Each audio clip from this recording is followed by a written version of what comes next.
So, hi everyone, and welcome to one of the CADAF panels. Today, the topic is Empowering Artists, Fireside Chat with David Gryn at daata.art and Elena Zavelev, who is the CEO and founder of CADAF. So we're very happy to have them both, and it will be a, quite a lively conversations between the two. And David, I wanted to ask you, maybe if you could tell us a little bit about yourself and why did you decide to, start daata.art and, start this adventure? It sort of came really from, I guess it's evolved from maybe many years of working with like an art fair such as Art Basel, where I was curator of film at Art Basel in Miami Beach for 8 years. In that time, I realized there had to be more effort to sort of push forward the potential logic of a marketplace for video, digital media, not to suggest there's a big marketplace, but to start suggesting there is a marketplace where you can find ways to pay artists, commission them, sell their work, and other forms of making revenue to support the sort of ecosystem of showing digital media. And I guess data sort of stems from that headspace, because over many years I've been working to encourage and empower galleries to show work when they don't normally bring it to art fairs, and projects with galleries in cinemas and artists. And I guess it would often be, you realized it wasn't top of their agenda. And if I did the maths, I probably worked out it wasn't tops of their agenda based on the fact that they don't make much money from it. So it's always put to the sideline as a sort of nice to have, a hobby, something you keep in the cupboard, something you show to kind of maybe drive audience, but you're not really taking it that seriously. I mean, I could think over and over again of most incidences I've had over 20 years of working with moving image. And I guess it always somehow feels that, it's just, it's not the champagne cocktail event of an art fair. It's not the dinner that collectors go to after gallery. It's a screening. So it's very sort of integrity based viewing of artwork, but it also doesn't seem to have the trimmings around it that are driven where there's a sale to be made. And I'm not motivated by sales, so it doesn't come from a motivation, it just comes from an idea that you feel like you have to have a conversation with the marketplace so that actually people who are engaged with the work, with the artists, take it more seriously. And that does include the galleries and the art fairs. It includes the collectors. It includes the institutions. It includes the museums. They all resist because what they all really, it all centers around sort of almost the commodity and the commerce, the art world. And I guess that's where people, people are being paid to do a job. They're usually being paid by somebody who needs to make revenue somehow. And I would even say the other part of it is technology, and the fact that it's kind of often complicated or technology fails is where, a lot of those same people pull out because it just takes too much effort in their minds, even though for me, it's one of the simplest mediums to work with. And it's usually less problematic, costly once you have it to do things with globally. I've done shows all over the world with the work, and there's no added cost to transport or anything. So I guess working with Art Basel made me think about it, and I kind of set it up with the idea that put your finger in the air, let's kind of work out how we do it, sort of almost like let's just make decisions to do it, and then they sort of stick. And there are other models that I use. There's sort of mentors. There's Electronic Arts Intermix, Lux in England, Video Data Bank. They're all sort of more rental models, but they're people who run them, and they're projects that I've admired for years. I just felt like setting up something that maybe just was self-sustaining, wasn't demanding on public funding, and And it was just a model we set up that kind of, you know, you come up with an idea, you make it work, and that's sort of what you are, what you live with. And it's now evolved. Now we're at the sort of almost, this I think it'll be our sixth year since we launched in New York at the NADA Art Fair when they were in the basketball courts. We have started off with 18 artists and 108 artworks. Now we have over 500 artworks. Over 450, over 400 or so are commissioned. And now we've just launched the galleries at Data, which is a new initiative to sort of support galleries showing video. So we're adding ourselves as a platform for them to use to show their video artworks of their artists. And it's, as a model, it feels like it's working very well. Thank you. I wonder if Elena, maybe you can relate to what David has just said, but with the view, obviously, of talking at CADAF and how you came about it. It seems to me that the idea was sort of similar, to try and find or to give a platform for an area of the art that you felt was not represented enough.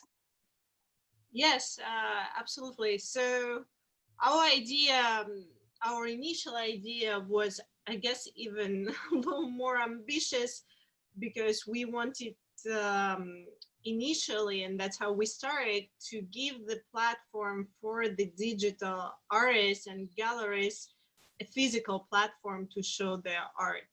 So we came from the perspective that we wanted people to actually see digital art in the places that would be somewhat similar to their homes, or, well, in fact, like a traditional art fair, so that they understand how they can actually collect and live with this objects. And that's what we have been missing in the more traditional art fairs, going around, and that the lighting is so bright and the digital artworks usually get a little bit lost within, to my perspective, within the traditional works. That's, I think, actually the first time when we even saw David. I remember in Miami with Fanny, we were going around NADA, and you had a separate booth.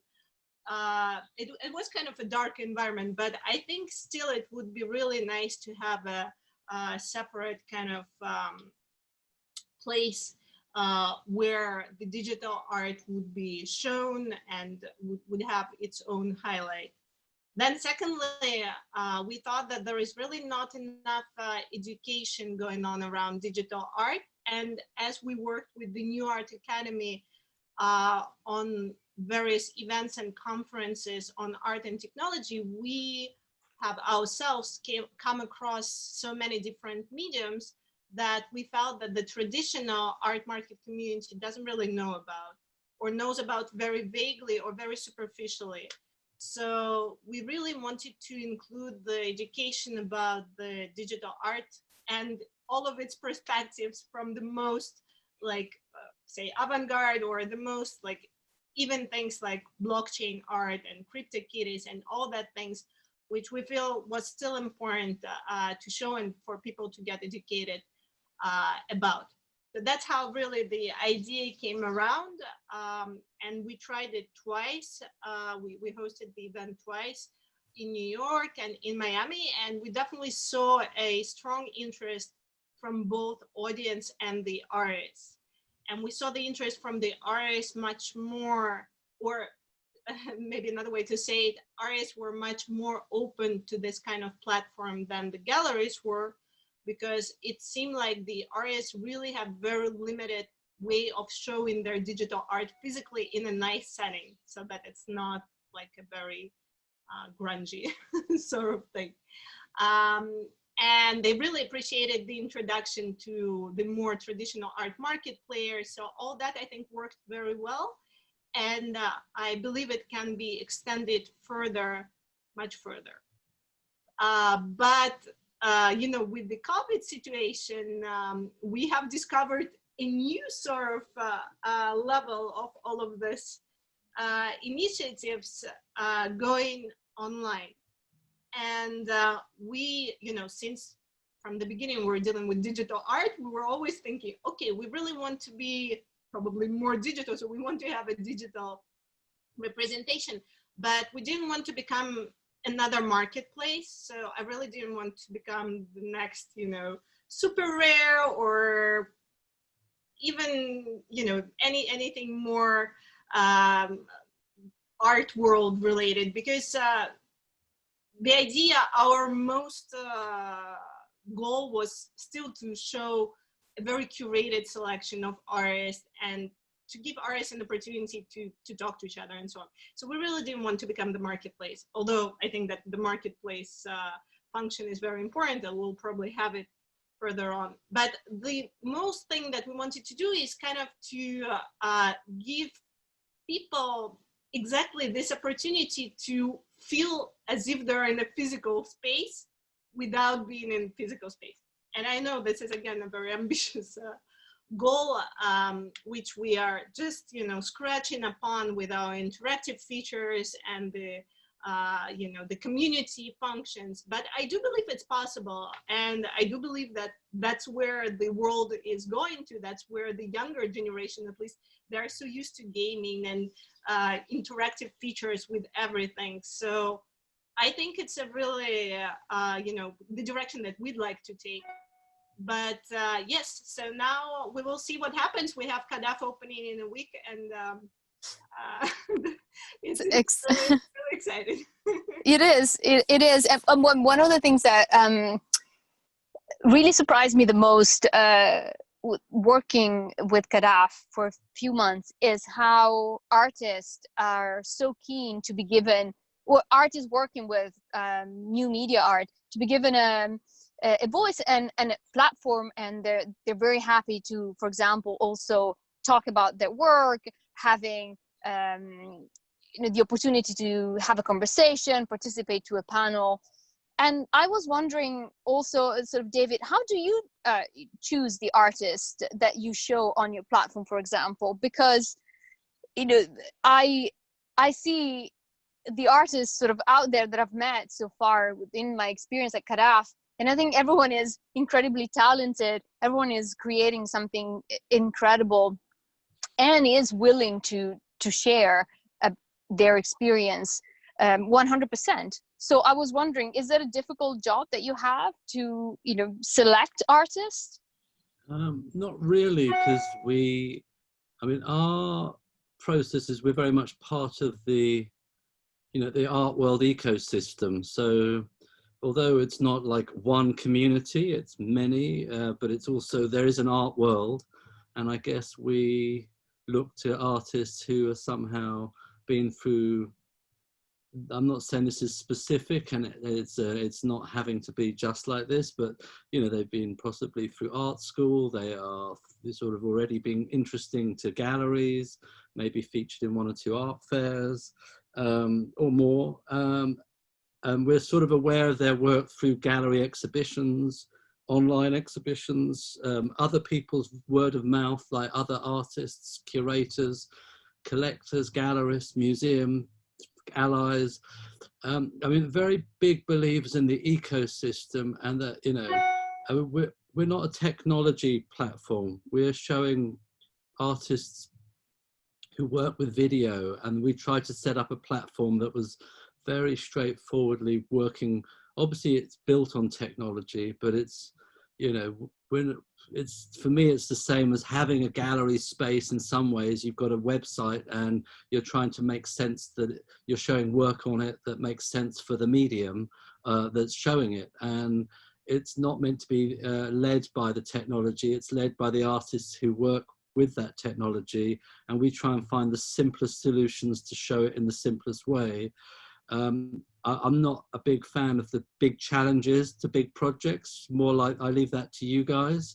So I I've tried to always work, when I've worked with cinemas, I already know they have a projector and a screen and seats and a box office and a popcorn machine and beer. So I've always never had to usually provide those things when I'm doing a physical event. And I like the idea that they exist and there's a finite technologies and venue that you work with. Likewise, online, there's finite processes you can do, and that sort of gives us the guidelines, as is the people who work with us. So we're not everything to everyone, we're finite.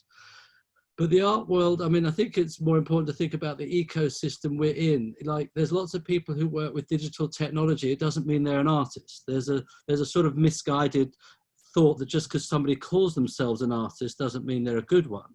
So well, that's yeah, that's true. That is very true. Yes, but it might even be true, and some people can doubt it because, you know, different people have opinions and they can like different types of things. But what we're looking for are people who sort of connect to that world, which is the contemporary art world. So we're not looking outside of that for kind of, you know, strange art, sort of strange creatures that are hidden away in their attics, but building technology interfaces that, you know, we'd only see if we've sort of, you know, hunted for them. We're sort of looking for the people who want to be part of the art world and are very much engaged with it. I don't see what we do as, you know, I see showing what we do as video and sound is, you know, I'm an equal fan of oil paint and sculpture. Just that's not what I show. So I don't see it as a hierarchy in mediums, but I have focused on a medium so as to enable artists who work with it. Many of the artists we work with work across other mediums too, but we don't show paintings and sculptures and drawings and ceramics. But if I could, I would, but it's just, I want to keep the focus and always have done with digital media. So finding the artist is pretty straightforward. It's just sometimes finding the, you know, budget to be able to commission them or find ways to work with them is more complex, and we aim to try and pay artists we work with. In some cases we get some artists that we haven't heard of or come across through trusted curators we've worked with, and that introduces artists, and then in many of those cases we've done further projects with those artists. And sometimes we do projects outside of the website with some artists that we have a great relationship. So it's sort of, we're not a gallery, so we're not looking to build up, you know, a roster of artists. But we, you know, you end up working with some artists that you just have a natural affinity with, and, you know, easy. They phone you, you phone them with projects. It just becomes a natural language, and some relationships don't work out so well. So it's just, we're very much a human business. It looks like it's on the internet and it looks digital, but in fact, most of our work is dealing with people at all angles. And it's usually so it's keeping those relationships strong, making sure that, you know, I guess I put my reputation on the line with everything I do. So I put my passion behind everything, and I put forward what we do everywhere, and I'm making sure projects happen. I wake up early each morning because I'm driven by what I do, and I've been doing that effectively for 20 years with this kind of medium.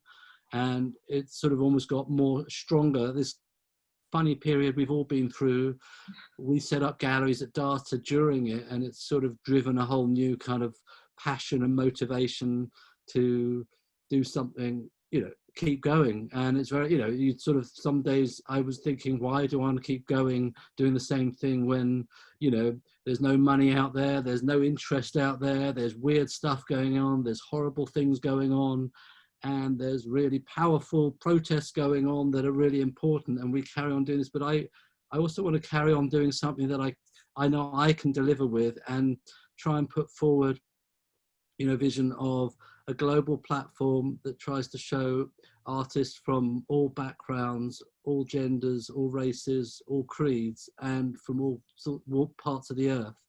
And it's, you know, it's not easy because it sort of takes budget, and it takes you know, some kind of knowledge, and be able to do it just takes resource of time and energy, and that just takes time. So we're hoping that we're setting up the sort of platform that it can contain that, and think about how we do things in the best possible way.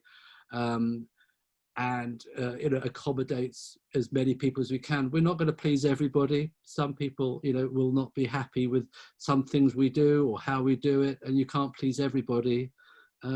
And I've learned that over the years. You still have to do what you have to do. I was an artist, so I was very adept at trying to make sense of being alone in a studio, not knowing if anyone was ever going to look at the work, if there was ever going to be any money coming in. And that's the life of most artists. And it's not easy being an artist. It's trying to find ways forward and trying to keep propelling yourself and learning from your experiences, learning from mistakes, failures, and successes. And I've been, I feel like I'm constantly thriving on moving forward.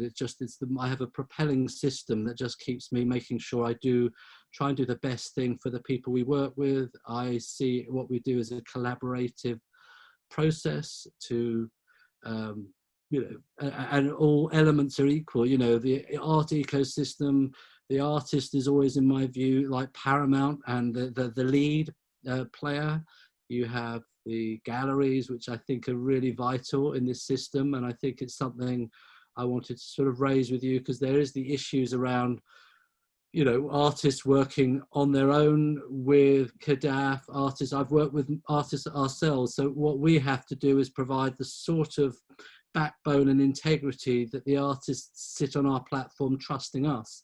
But the galleries for years and years and years have provided that integrity and system by which the artists are sort of, in a way, supported, nurtured. And I think it's still very important to find ways to how you support the nurturers, because the artists on their own, great, they do a great thing, but the nurturers and the facilitators, I see myself as a facilitator and a janitor sometimes, more often than not.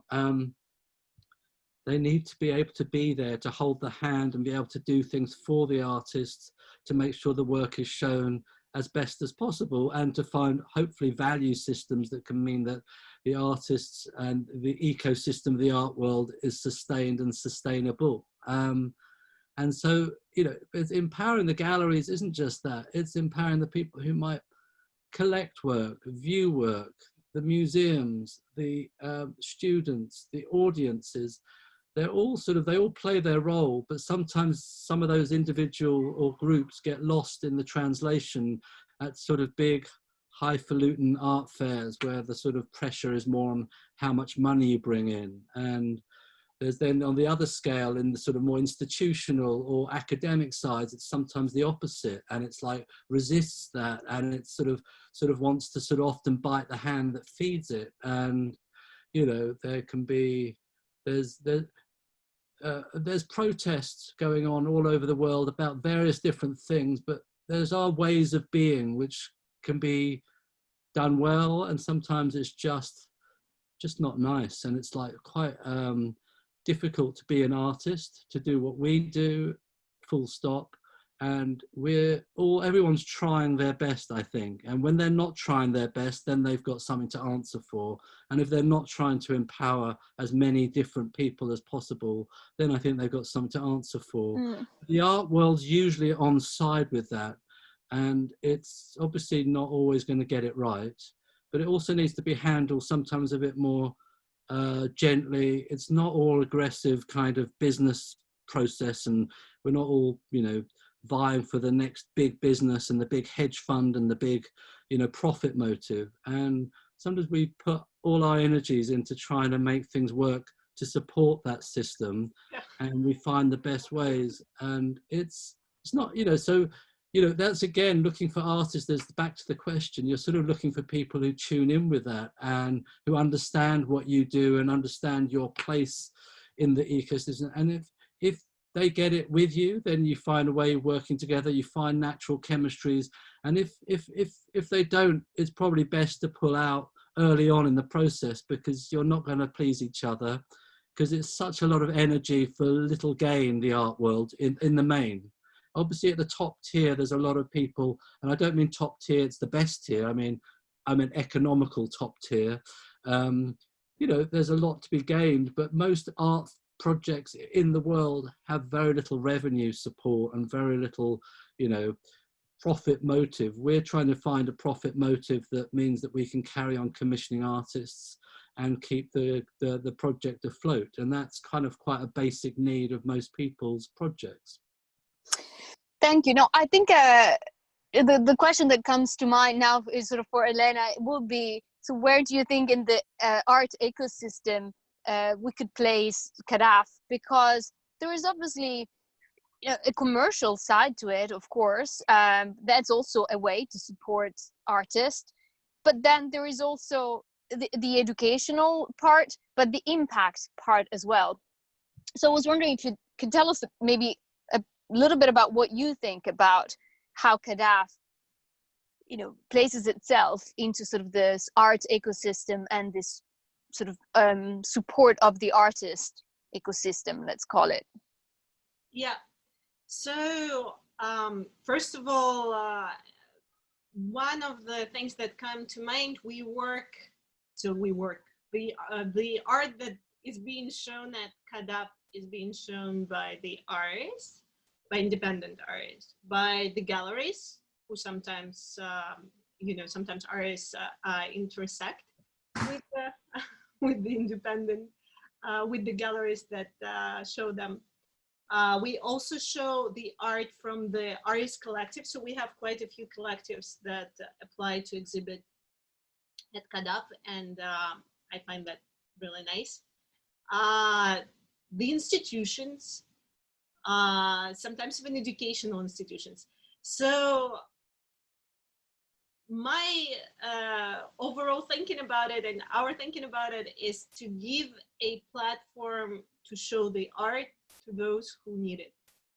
That being said, we are being selective, and we have a curatorial committee that's looking at the works, and we have our tastes and that we are trying to bring upon. But we want to be a little bit more welcoming to different kinds of digital artists. And we, unlike David, don't have, I think, a very particular, we have a very open idea on what art is and how it is changing. I do believe that art is changing, and what was considered art some time ago may be not considered, or whatever. Everything is changing. So that's just our approach to that. We also have an impact section at this particular online edition, where we'd like to highlight some social responsibility projects and projects that really have troubles with maybe being heard sometimes. So we'd really like to give the platform to very different groups of artists, art organizations. It's definitely not all commercial, or sadly, I wish it would be a little more commercial at this point, but right now it's just, you know, but it's just picking up for it to become a little more commercially successful. Mm-hmm. I think if it becomes more commercially successful, definitely would be helpful for everyone participating, for the artist community and for the global ecosystem, because that would allow the project to lead. But we'll see how that goes. The educational element is extremely important, because I do believe that in order for people to appreciate the art that's being shown and to kind of think a little bit deeper about it and think about very different kinds of artistic practices and the ways technology is used, people need to know about it. So we really try to put a lot of emphasis on that. And Giulia, you yourself are working on our cultural programming right now, so you know how much we really, how many talks and panels we want to include, and really that's just an effort to bring all of it online is a completely different thing.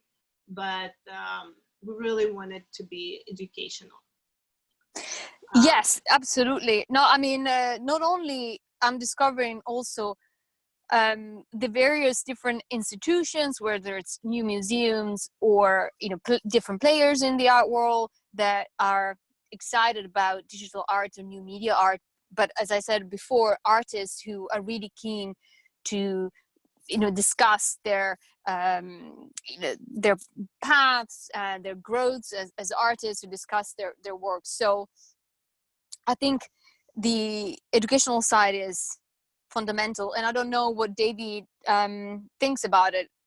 I'm curious to hear his thoughts as well. Or do you do anything with daata.art around sort of education and educating collectors or just art lovers to what constitutes new media art and the variety of new media art? I guess not. I mean, it's never been my interest. I mean, I'm pretty much a big believer in the art speaks for itself. So when it's slightly disingenuous, because obviously I come from, imbuing and training myself in the art world since I was a kid. And so I guess I've got maybe a long time thinking about the art world and what is art and how art is made. I made art. I'm married to an artist.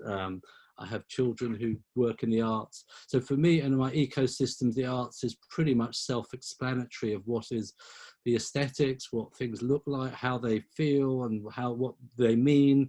And when it needs explanation, it sometimes loses my interest. Obviously, not all people come with that vision, so obviously it is good to explain things to some people. It's just never been my interest to set that up as my process. I like to show artworks that speak for themselves, and it's sort of, when I go into a museum, I look at art paintings or sculptures or digital works, and I don't usually read anything about it. Possibly I do if I really like it. I might want to know a bit more. Definitely I don't if I don't like it. So I don't try and read up about it to try and like it more if it didn't do anything. I think it just, I'm pretty much a believer in an artwork, like a piece of music, stands up on its own feet, and it's there to be listened or seen as its own truth. And I kind of like the mystery around things, that you don't know the detail of everything. I often, there is the connection with, like, seeing an artist name or a gallery name that might mean that people sit up and listen or view because they heard the name before. So it does have some impact. And sometimes texts do have a role to play. And I think you might be right. I just don't really believe passionately that I need to explain the medium or how to use a medium to people. Like, I've never been that interested in the tube of paint or who made it. When I was an artist, I was interested in what the best paint was, but I never kind of wrote it as a description about the artwork. It was just, it might have been a Winsor & Newton tube of red paint, but I didn't feel I needed to kind of, have a deep technology understanding of how that paint was made, even though I did know how that paint was made personally. And I think I don't know how to make a car or how a car works, but I know how to drive one. So I'm probably more from that school of thinking. I'm more kind of, I'm probably more caveman than intellectual, to be honest. And and I can't really, I don't really work on data to be any different to that, in the sense of just trying to have the artworks speak for themselves. But we do sometimes get very clever and interesting writers, curators to do things. So it's good to sometimes bring in proper brains into the mix who actually really deeply think about, the medium, the artists, the processes, the ecosystem.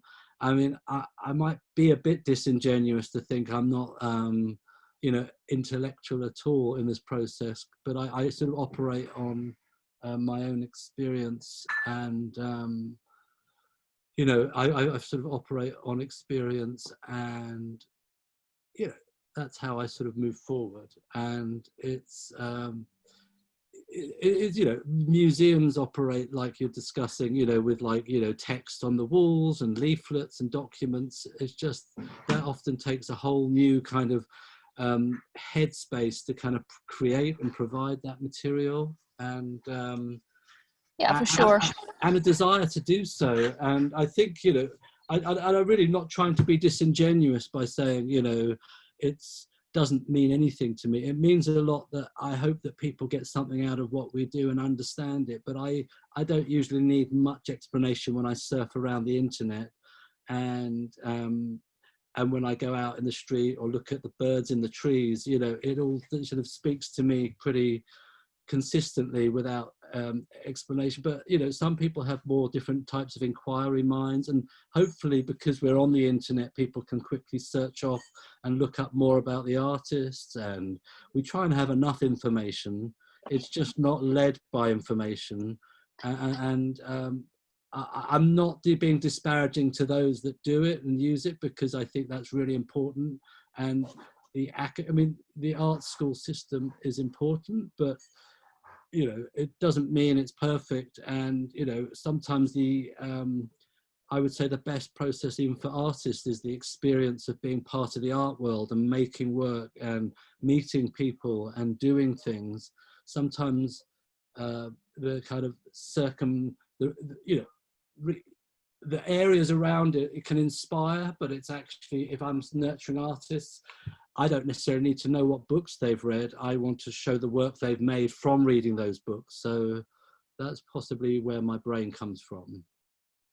Yeah, my brain comes from a little bit different perspective. So my experience prior to CADAF has been working with different companies that somehow engaged into educating. And that was putting together conferences, or when we were working actually at Collectrum, which is a collection management startup acquired by Christie's. At that time, our mission of my job was to pretty much educate, like come up with interesting ways how to engage the users into actually activating the software, because the hardest part, it appears, so everybody thought that they needed the collection management system, but somehow engaging with the software, once they started engaging with it, they quickly lost interest, or they just, it takes was taking a little bit of a process to kind of keep people using the platform, knowing the benefits and so on. So I'm always coming from the perspective that in order for people to, from my experience, when people, in order for people to get really interested in something, they need to know why it's interesting. And that's how really we started the New Art Academy as well.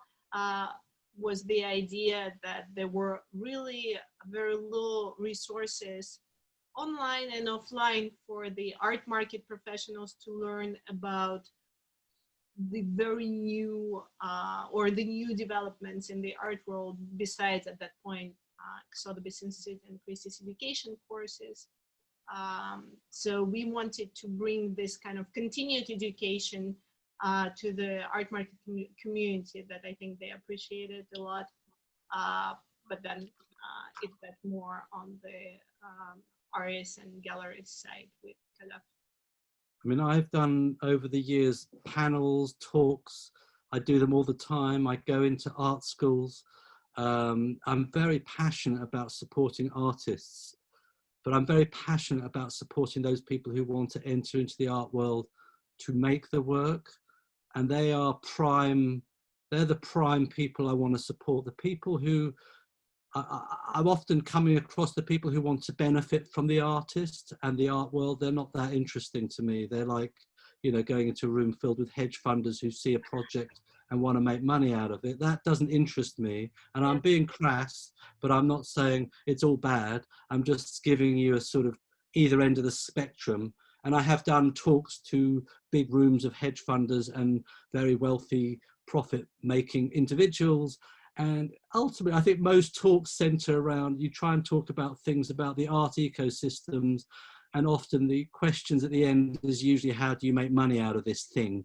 Even down to the artists you talk to, I think they want to work out how to survive. The audience who come in who want to collect and buy it often want to know how it's going to make money for them, or how they're going to sell it again, or how somebody's not going to steal it. And there's a whole thing, sort of a lot of that just doesn't interest me, in the sense that, you know, how do you empower the artist to make work, and how do you empower them to show the work? And that sort of interests me with what you do, is how you're showing work, how you're trying to get audience to look at work. Hopefully you interest artists to be on the good artists to be on your platform, not just artists who know how to use technologies best. Because over my 20+ years working with digital mediums, I keep coming across those that, you know, might know technology best. It really, I think, sort of implied it before, doesn't mean they're really great artists. It often means they just know how to use their computer better than the next person, and that sometimes means they just don't have they don't end up making the work that is got any interest as a sort of work of art. There's a power play even can be amongst not just people who have money, but also about artists, those that work with technologies and know how to use them better than others. Somehow it sort of leads to sort of a different kind of, you know, I'm a video artist doesn't make you a good artist. So it's what I try and do is see through those gaps and just try and find the artists that are passionate about making it. And if they're a great artist, it doesn't mean they're always easy to work with, and it doesn't mean you can work with them, because it's hard to show their work. Some works you can't show, some need lots of money to show it, some just doesn't work when you work with it, or that there's just the chemistry that doesn't hit. So there are human elements of chemistries, there's also commercial elements. And I guess what I always saw was, like, what I do is one thing, and I would like many platforms like what I do, like what you do, and many more to exist, so that we can contain many more artists. There's not enough platforms. In this COVID period, it was the one bit of excitement, I wouldn't say excitement's the right word, sort of silver lining at a horrendous time, was seeing all these galleries and art fairs open up their websites to make it like a possibility that there was some kind of way of using them to show artworks. It's still not perfect, but at least there's more of a dialogue in the ecosystem that you can look at art, possibly buy it, interact with it better online. It seems like it's taken maybe 15-20 years to get to that point, because I have been working with it a long time, and I'm always surprised how slow and clunky it is. And if I do sort of the calculations as to why, it's always going to be back to there's not been a commercial or fiscal imperative to have that work that way. So there's an excitement to me that there's possibly a greater potential for artists to benefit from those that use the internet. And actually, from my experience and teaching and working with artists, most artists I come across work with digital in some way. So, the idea that they can actually show their work with a gallery is much greater now. Galleries have often had artists who work with video and digital mediums, but don't really show them in public spaces because they're not going to benefit from them. So the value of an art fair, like being at Art Basel or Frieze for a gallery, is a very precious commodity to them that they're paying for. So the walls means that they have always felt that they couldn't show things that may not sell, which is likely to be digital mediums. And the reason it doesn't sell, A, B, C, A, it's not, people don't always understand its value. B, technology scares a lot of people. So what you're doing in educating is important. And I'm not trying to, that's why I want you to be educating. I wasn't trying to fight against you saying education is bad. I'm just more of a kind of instinctive deliverer. And I come, when as an artist, I would, have books around me. I'm not sure I read them, but luckily I'm now married to somebody who reads them. So she tells me what's inside them, because, everyone needs to have a clever person near them. I think we've got to all try what we do and as best as we can. And that's, you know, galleries often have done that. That's not easy in a bad economy because they're not making money easily. They're having to pay rent in these big spaces and compete in a very tough market.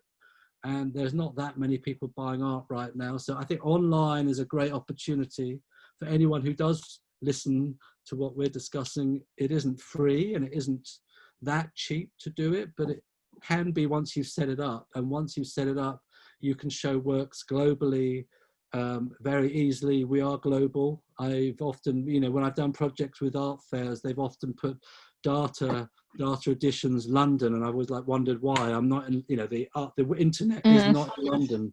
It's not in place, yeah. And so that's kind of, yeah, I guess, you know, it's those things. I guess what I'm often looking for, even with people I collaborate with, and I'm sure it's the same for you, is seeing those same people who put forward their passions, and you can see that they care, and you can see that they're doing it with the most integrity they can muster.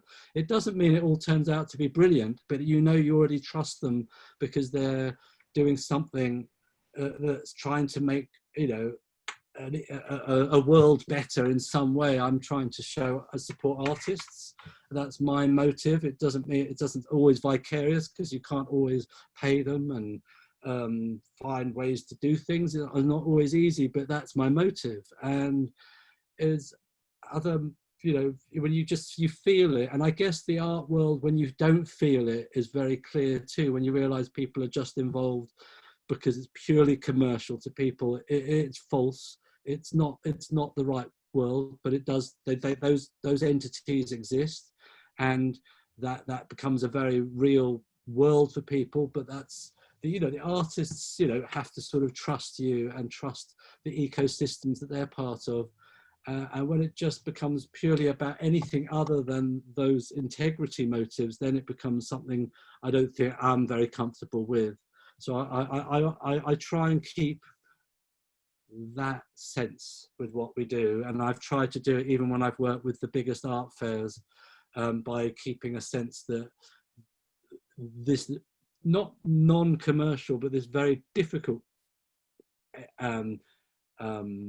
medium, because it is very desirable and covetous, and there are people collecting and buying it, and it's working, but it's not easy, and it's not in the main.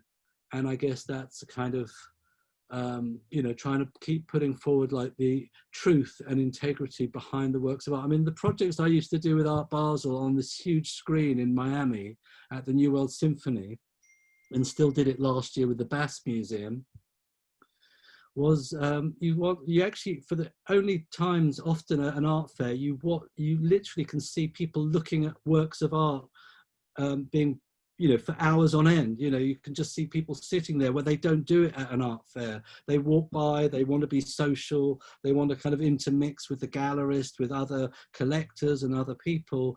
They want to have a drink, they want to eat. Whereas when you're showing a film or something digital that takes viewing, that takes time, you genuinely watch people looking at interrogating works of art.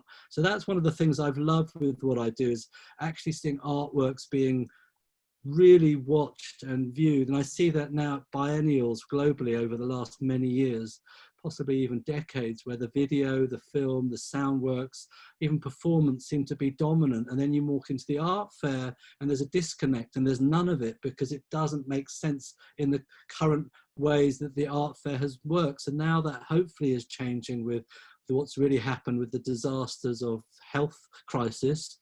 You know, now art fairs are online. We've got Art Basel that opened today, or, you know, last week, depending on when this is broadcast. And you've got, you know, Frieze was online, and Nard has been doing things online. It's fantastic. Unfortunately, there's not that much digital work, so we've still got work to do. Those art fairs are still showing just generally traditional mediums, because showing digital, moving, time-based image work is kind of still difficult for lots of people. And a lot of the galleries we're showing their video and film from, you know, are quite grateful to be showing with us, because that's what we do. So that's kind of why we are an adjunct to the gallery in Galleries at Data. and we have a trusted integrity, and we're working with them basically on a lot of it's on goodwill, because we want to build up a good relationship. Yes, exactly. But also I was gonna say, sort of enter CADAF in a way, because you said still the traditional art fairs struggle to maybe introduce new media art, digital art in their offering. And CADAF effectively has given the opportunity for these artworks to be more accessible. Exactly. And sorry, Elena, please. Yeah. No, continue. I wanted to say that we're going to be publishing the artists and gallery lists by the end of this week, and we are very pleased with the number of both galleries and artists, and galleries are becoming much more trusting of what we do. So that's great news, and I do believe that galleries are very important for the artists, but artists are also very important for the galleries. So we are very excited to show much more and very interesting selection of galleries, artists, and institutions with only digital art. And I know this is lovely being with you, but the key bit for me is knowing that people might go online and look at the work. And it's actually, we're not daata.art, we're daata.art. It's actually just data now. So to go to the website, it's daata.art, but the key part is that people go and engage with the works, look at them. They're not just available just to buy, they're also available to view. We currently have a free 3-month subscription. So when you do subscribe, you get to see Data TV, which is a streaming channel. We art the works in HD that haven't got watermarks on them, and there's ability for viewers to make playlists. I'm not just trying to do a sales pitch. I'm trying to say that often, even doing these talks, for me, if people look at the work, that's part of what I do. So being able to talk about it's great, but if people do come and browse and engage, it really, the collectors, the people who buy art know about these things. It's those that maybe just want to look. Traditionally, will look and see video on Vimeo, YouTube, and some platforms. But what we are is dedicated to showing videos. So you only get artists on our site. And that was kind of back to the first question of what caused us to set up, was also having a delineated channel, a website that was totally about artists' work, not about. The internet is quite difficult to often find what you're looking for, and we're not really just an internet platform. We're an art platform for artists, and the video works are available there. And that's kind of I do projects offline with them all over the world, and even that it's just trying to get people to know it exists and to be able to interact with the works. We do projects where people can show the works. If they buy them, they can download them to their devices. It's pretty straightforward and simple. And I wouldn't say we're now with the galleries, we're an art fair, but I guess to try and explain it to people, I've kind of said we're now like a leading international art fair mixed with Netflix 24 hours a day. And it isn't to say Netflix is perfect, but I'm looking at Netflix a lot of the time. I almost see what we have as like an antidote, so where you might want to see works of art that don't have overt narrative always. And with the galleries on Data, we've now got such a wide variety. We've got galleries from India, China, South America, Australia, Estonia, Finland, Europe, all over, and Americas. And it's fascinating the different types of work we've sort of suddenly got. In about 3 weeks, we suddenly had like 100 new artworks on our site, which is fantastic. To try and do that in normal times I would have actually lost more hair than I possibly could have lost. So, yeah. All right. Thank you. No, I think I want to thank you both actually for this talk, and it was incredibly interesting and insightful. And I hope that even though David, you are a little bit against education, this is part of our cultural programming. So you are part of the CADAF educational programming. I'm not against it. I said, I personally believe that art speaks for itself. There's kind of what my process is. I love that you do what you do, and I love art schools. Thank you. I mean, the education systems I'm a big fan of, and I spend a lot of my time and often from the goodness of my heart and then receiving anything in my pocket, I do a lot with art students and artists, but it's really because I believe in them, and I believe how do you support them best, and sometimes showing their works best. And yeah, anyway, it's but yes, maybe against was the wrong word. I think from my own perspective, but I love what you're doing, and actually what I've seen with CADAF, and this is just to give you a little bit of a I've seen, you know, you evolving, you're constantly trying new things. I've witnessed your website because you showed me it, and it's really wonderful, and you're sort of putting your best foot forward to do something that's unusual, that's challenging, that's very much of its time. And, you know, and I see some of the people you're partnering with, and you're getting a lot of sort of credibility from the good work you've been doing and the hard work you do. And that takes time. And that's what I was sort of trying to mean, like we're part of the art ecosystem. Coming up even with a business doesn't mean it's great at the beginning. It takes time to evolve and establish oneself, and people to trust you that you're doing something that has a value for them. And something, you know, you're trying to do something groundbreaking. I sort of see what we're doing as quite traditional compared to you. So, you know, showing videos being made for the last 40 something years. So it's really, I think, or more. And so I'm not really trying to break ground like you are. I think you're doing something, and you probably do need education. I've been on enough panels about blockchain to know that a lot of people don't know what blockchain is. And the audience is usually made up of people wanting to make a lot of money out of it. So I've often tried to say, well, if we support the artists who work with it, you may one day, but if you don't support them and you're at an art event, you're probably not going to do so well. I mean, it's kind of these very wise. Yeah, I'm so wise. I can't believe it was such a good education system I didn't have.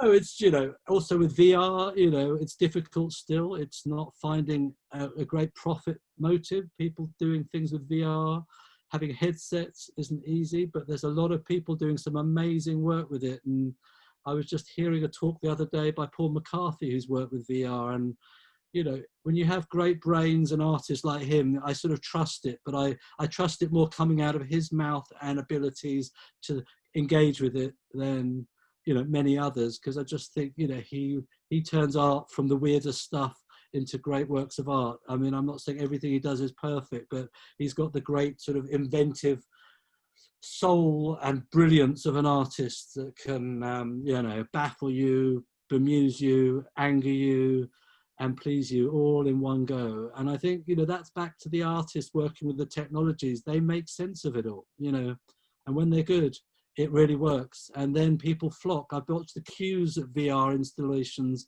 where people queue around the block. I've seen, you know, even there's a desire for people to be part of it. I just think we have to keep supporting it, and in the truest possible way, and find the best outcomes for everything. And I think you're really perfectly placed at CADAF to keep pushing that forward. Yeah, we are trying. Yeah, you're trying brilliantly, and I'm really privileged to have been talking with you. And I look forward to seeing how it all works online, whilst, you know, even during when this talk is played. So yes, for sure. Oh, thank you for your time, and thank you, Elena, as well. And thank you for moderating and being so wonderful too.